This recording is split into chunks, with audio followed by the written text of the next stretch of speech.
ونستعينه ونستغفره ونؤمن به ونتوكل عليه ونعوذ بالله من شرور أنفسنا ومن سيئات أعمالنا من يهده الله فلا مضل له ومن يضلله فلا هادي له وأشهد أن لا إله إلا الله وحده لا شريك له وأشهد أن سيدنا ومولانا محمدًا عبده ورسوله صلى الله تعالى على خير خلقه سيدنا ومولانا محمد وعلى آله وأصحابه أجمعين. اللهم صل على سيدنا ومولانا محمد وعلى آل سيدنا ومولانا محمد وبارك وسلم صلاة وسلاما كثيرا كثيرا. يا رب صل وسلم دائما أبدا على حبيبك خير الخلق كلهم. أما بعد، فأعوذ بالله من الشيطان الرجيم. بسم الله الرحمن الرحيم.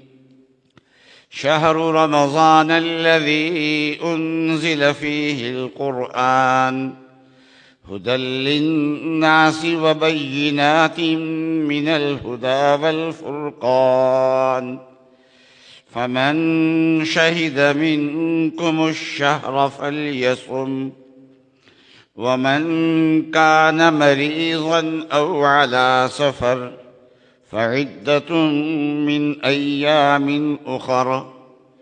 يريد الله بكم اليسر ولا يريد بكم العسر ولتكملوا العدة ولتكبروا الله على ما هداكم ولعلكم تشكرون. صدق الله العظيم وصدق رسوله النبي الكريم.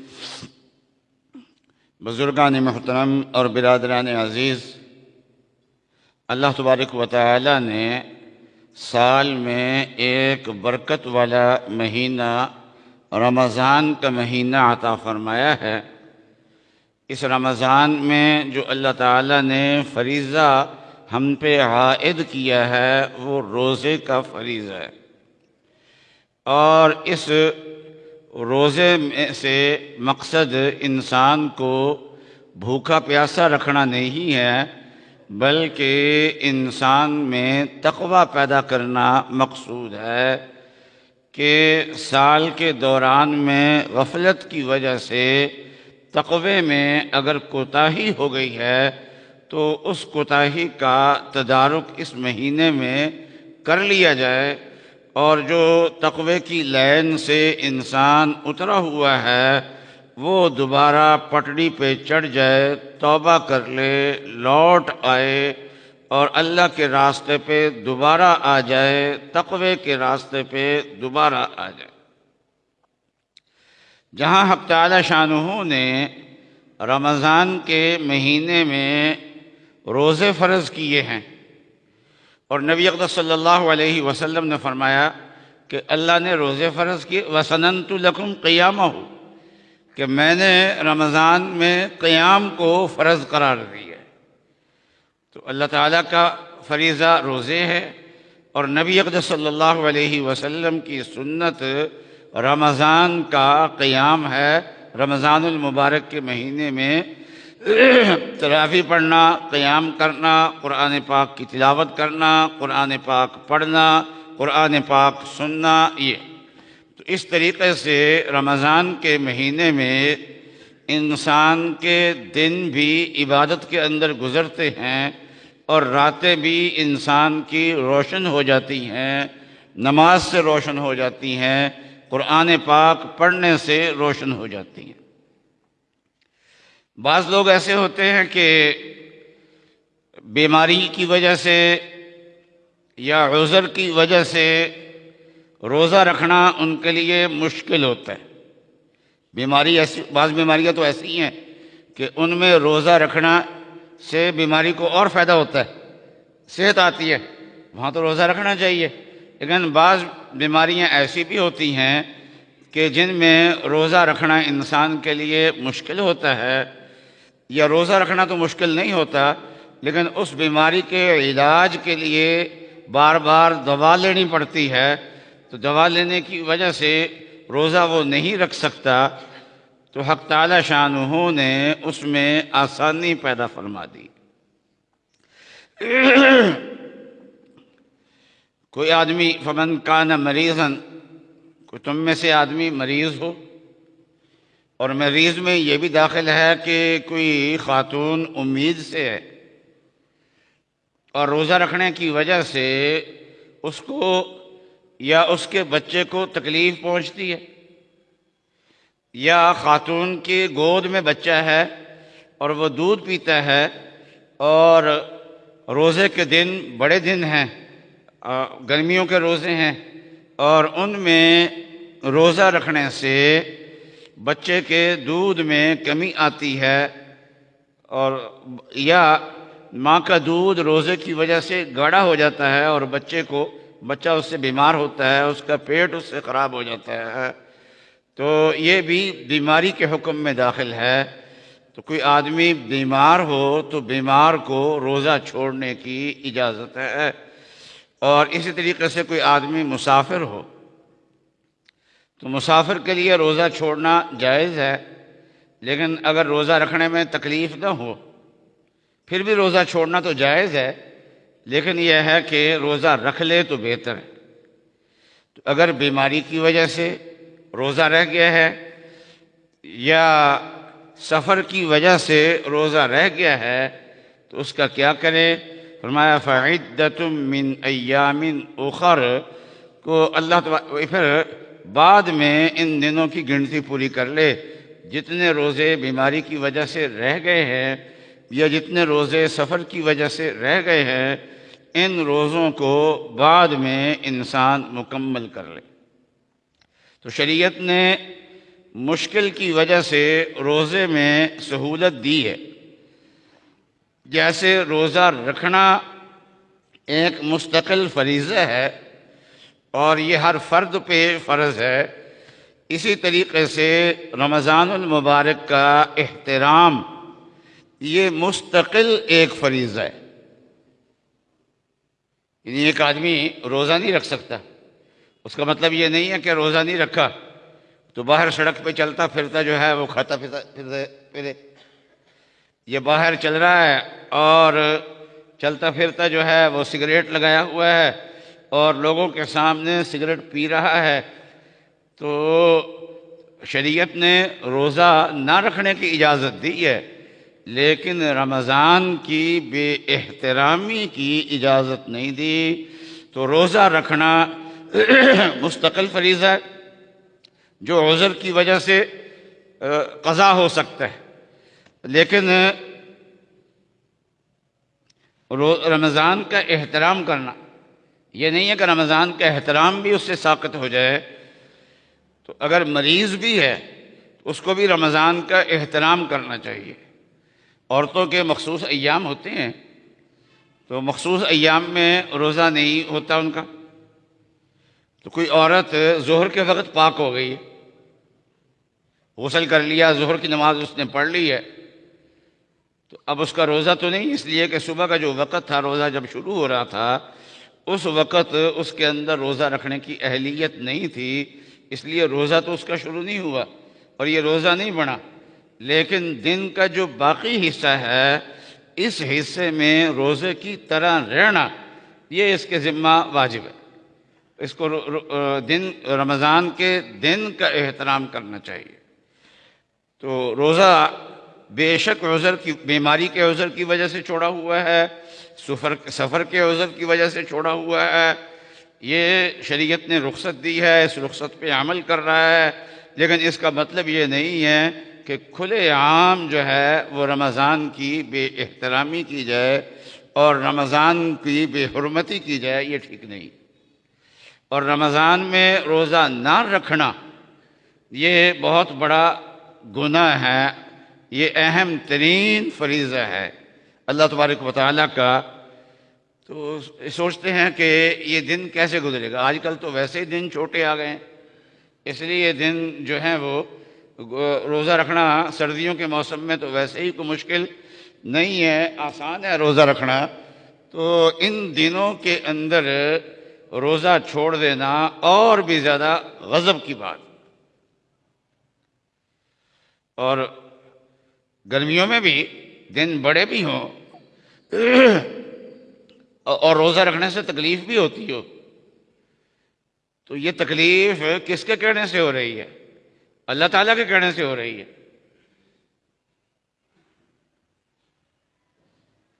تو جسمانی بیماری میں ڈاکٹر کے کہنے سے آدمی تکلیف اٹھا لیتا ہے، آپریشن ہونا ہے اور اس کو مکمل طور پہ بے ہوش کرنا ہے، تو اس کے لیے ڈاکٹر کہتے ہیں کہ جی 12 گھنٹے پہلے جو ہے وہ کھانا پینا چھوڑ دیا جائے، رات کو کھانا پینا چھوڑ دیں۔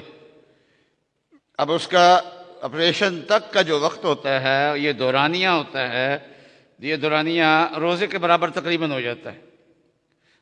اب 1-2 گھنٹے جو ہیں اس کے آپریشن تھیٹر میں بھی لگ جاتے ہیں، بس اوقات زیادہ وقت بھی لگ جاتا ہے آپریشن تھیٹر میں، اور بے ہوش ہے، اور بعد میں پھر آہستہ آہستہ ہوش آتا ہے۔ تو ہوش آ جاتا ہے، لیکن ابھی کہتے ہیں کہ 8-10 گھنٹے 12 گھنٹے ابھی کچھ کھانا پینا نہیں ہے، تو 24 گھنٹے 30 گھنٹے کا وقت انسان کا ایسے ہی گزر جاتا ہے۔ اور کس لیے؟ جسمانی صحت کے لیے۔ تو جس اللہ نے ہمیں جان دی ہے، جس اللہ تبارک و تعالیٰ نے ہمیں وجود دیا ہے، جس اللہ تبارک و تعالیٰ نے ہم سے محبت فرمائی ہے، جس اللہ تعالیٰ نے ہم سے پیار کیا ہے، جس اللہ نے ہمیں ایمان دیا ہے، کیا اس کی محبت میں کھانا پینا چھوڑ دینا کوئی یہ مشکل کام ہے؟ مشکل تو ہے، لیکن یہ ہے کہ اللہ کے لیے مشکل نہیں ہے، اللہ کے خاطر جو ہے وہ روزہ رکھنا کوئی مشکل کام نہیں ہے۔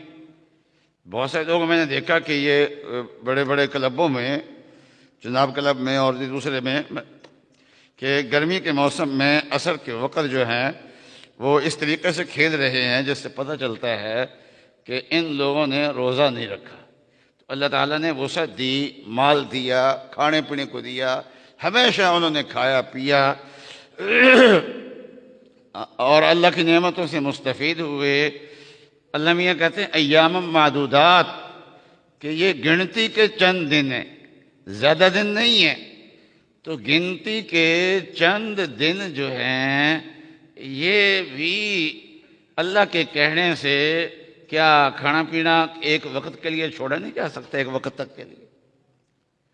اور اب تو طبی ماہرین نے بھی تسلیم کر لیا ہے کہ روزہ جو ہے اور یہ فاسٹنگ یہ انسان کی کوئی صحت کے لیے صرف مفید نہیں ہے، بلکہ اس میں سے کینسر کے خلیے بھی جل جاتے ہیں اور انسان کی صحت کے لیے انتہائی مفید ہے۔ اور حدیث شریف کے اندر بھی آتا ہے کہ روزے رکھو اور اس کے ذریعے سے صحت حاصل کرو، روزے کے ذریعے سے صحت حاصل ہوتی ہے۔ اور اگر کوئی آدمی روزہ بھی نہیں رکھتا، جان بوجھ کے چھوڑتا ہے، بہت بڑا گنہگار ہے، فاسق ہے، لیکن اس کے ساتھ ساتھ سر عام کھاتا پیتا بھی ہے اور سگریٹ پی رہا ہے، کھا رہا ہے، پی رہا ہے۔ دیہاتوں کے اندر جو ہے وہ دوپہر کو کھانا رمضان کے مہینے میں کھیتوں میں ایسے ہی جا رہا ہے جیسا کہ عام دنوں کے اندر جاتا ہے، کھانا بھی جا رہا ہے، پراٹھے بھی جا رہے ہیں اور لسی بھی جا رہی ہے، مکھن بھی جا رہا ہے، ساری چیزیں جا رہی ہیں۔ دوپہر کے وقت کھانا کھا رہے ہیں اور روزہ بھی چھوڑ رہے ہیں، یہ ایک گناہ ہے۔ اور رمضان کھلے عام کھا پی رہے ہیں اور چلتے پھرتے سگریٹ پی رہے ہیں، تو یہ دوسرا گناہ ہے۔ اور دیہاتوں کے اندر یہ صورتحال کافی زیادہ ہوتی ہے کہ لوگوں کو دیکھ کے یہ اندازہ ہی نہیں ہوتا کہ یہاں رمضان کا مہینہ بھی ہے۔ اور پھر یہ رمضان شعائر اللہ میں سے ہے، یہ یعنی جس سے اللہ تعالیٰ کا دین نمایاں ہوتا ہے۔ شعائر اللہ ان عبادات کو کہتے ہیں جن سے اللہ تبارک و تعالیٰ کا دین نمایاں ہوتا ہے۔ چنانچہ یورپی ممالک میں، افریقی ممالک میں، تو ان ممالک میں لوگ جو ہے وہ رمضان آتا ہے تو کافروں کو بھی پتہ چلتا ہے کہ یہ مسلمانوں کا یہ مقدس مہینہ ہے۔ اور بعض ممالک میں راتیں چھوٹی ہوتی ہیں، افطاری ہوئی، تراویح پڑھی، تھوڑی دیر کے بعد پھر سحری کا وقت ہوا، پھر فجر کا وقت ہو جاتا ہے۔ تو بہت سے ممالک میں مساجد میں اس چیز کا انتظام ہوتا ہے کہ جو لوگ نمازی آئیں تو وہ افطاری سے لے کے سحری تک، فجر تک مسجد میں رہیں اور عبادات بھی کر لیں، مغرب بھی پڑھ لیں، عشاء بھی پڑھ لیں، تراویح بھی پڑھ لیں، فجر بھی پڑھ لیں، سحری بھی کر لیں، سارے کام کر لیں، تو سارے کام مسجدوں میں انتظامات ان کے ہو جاتے ہیں۔ تو یہ اس سے اللہ کے دین نمایاں ہوتا ہے۔ تو شعائر اللہ کا احترام کرنا، یہ فرمایا کہ یہ تقوی کی علامت ہے۔ وَمَن يُعَظِّمْ شَعَائِرَ اللَّهِ فَإِنَّهَا مِن تَقْوَى الْقُلُوبِ۔ تو ایک گناہ تو کر رہے ہیں روزہ چھوڑنے کا، یہ عذر کی وجہ سے روزہ چھوڑ رہے ہیں، اور دوسرا گناہ یہ ہے کہ سرعام کھاتے پھر رہے ہیں، اور پھر ایک کا دکا آدمی نہیں، پورا معاشرہ، پورا کا پورا گاؤں جو ہے وہ صورتحال یہی ہوتی ہے کہ وہ سر کھا پی رہے ہیں اور سگریٹ پی رہے ہیں، چل پھر رہے ہیں، اور ایسا محسوس ہوتا ہے جیسے رمضان کا مہینہ یہاں پر آیا ہی نہیں ہے۔ تو یہ شاعر اللہ کی توہین ہے۔ تو اللہ کے فریضے کو چھوڑنا یہ معمولی بات نہیں، لیکن اس کے ساتھ ساتھ اللہ کے شاعر کی بے احترامی کرنا یہ اللہ تعالیٰ کے غصے کی علامات میں سے۔ یہ بھی آپ نے دیکھا ہوگا کہ بڑے بڑے نقصان جو ہوئے ہیں وہ رمضان کے مہینے میں بس اوقات ہوئے۔ یہ 2005 میں اکتوبر میں جو زلزلہ آیا تھا وہ بھی رمضان کے مہینے میں آیا تھا، اور اس طریقے سے ایک مرتبہ یہ بہاولپور کے قریب ٹینکر جو ہے وہ الٹ گیا اور تیل زمین پہ گر گیا۔ لوگ اس تیل کو لوٹنے کے لیے آ گئے ارد گرد کے گاؤں کو، یکدم کہیں آگ بھڑکی تو 200 کے قریب آدمی اس کے اندر جل گئے۔ اور اس طریقے سے بڑے بڑے سیلاب جو ہیں وہ رمضان کے مہینے میں آئے ہیں۔ بعض لوگ کہتے ہیں جی اللہ کا عذاب غریبوں پہ ہی آتا ہے۔ بھئی شہروں میں بے شک گناہ ہوتے ہیں، لیکن وہاں مساجد بھی آباد ہوتی ہیں، وہاں اللہ کے دین کے کام بھی ہوتے ہیں، وہاں شعائر اللہ کی اتنی کھلے عام بے احترامی نہیں کی جاتی۔ ایک تو ہمارے ملک میں قانون موجود ہے اور اس قانون کو حرکت میں لانا چاہیے۔ تو ہماری ملکہ عالیہ جو ہمارے ملک وزیر اعلیٰ ہے پنجاب کی، وہ بسنت کے لیے اتنی محنت کر سکتی ہے، تو میری گزارش یہ ہے کہ ملکہ عالیہ رمضان کا مہینہ آ رہا ہے، قانون موجود ہے، تو آپ ماشاءاللہ اپنی انتظامیہ کو حرکت دینے میں اور ان سے کام لینے میں ماہر بھی ہیں، تو اس مرتبہ رمضان کے مہینے میں کیا احترام بھی آپ جو قانون کے مطابق جو ہے وہ کروائیں۔ اور دیہاتوں کے اندر بھی کوشش کرنی چاہیے۔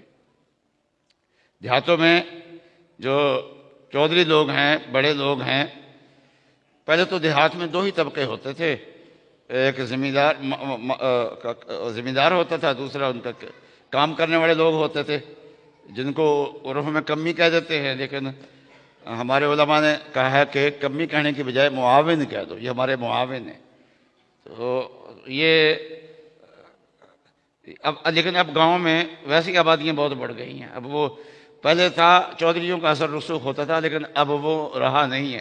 لیکن پھر بھی جتنا اثر رسوخ ہے اس کو استعمال کرنا چاہیے اور اعلانات کرانے چاہیے کہ روزہ رکھنا اپنی جگہ فریضہ ہے وہ رکھو، لیکن اگر اس میں کوتاہی کرتے ہو تو سر عام کم از کم جو ہے وہ رمضان کی بے احترامی نہیں کرنی چاہیے۔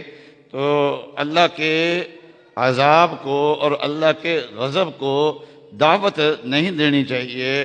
اللہ تعالیٰ تو میں آج کا موضوع یہی ہے کہ جیسے روزہ مستقل ایک فریضہ ہے، ایسے ہی رمضان المبارک کا احترام یہ مستقل فریضہ ہے، اور پورے معاشرے کو مل کے اس فریضے کا اہتمام کرنا چاہیے۔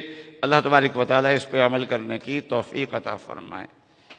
باقی یہ بچے مسجد میں آتے ہیں، اس میں اصول یہ ذہن میں رکھیں کہ بے سمجھ بچے جن کو مسجد کا پتہ ہی نہیں ہے، 7 سال سے کم عمر کے جو بچے ہیں، ان کو نمازوں کے اوقات میں مسجد میں نہیں لانا چاہیے۔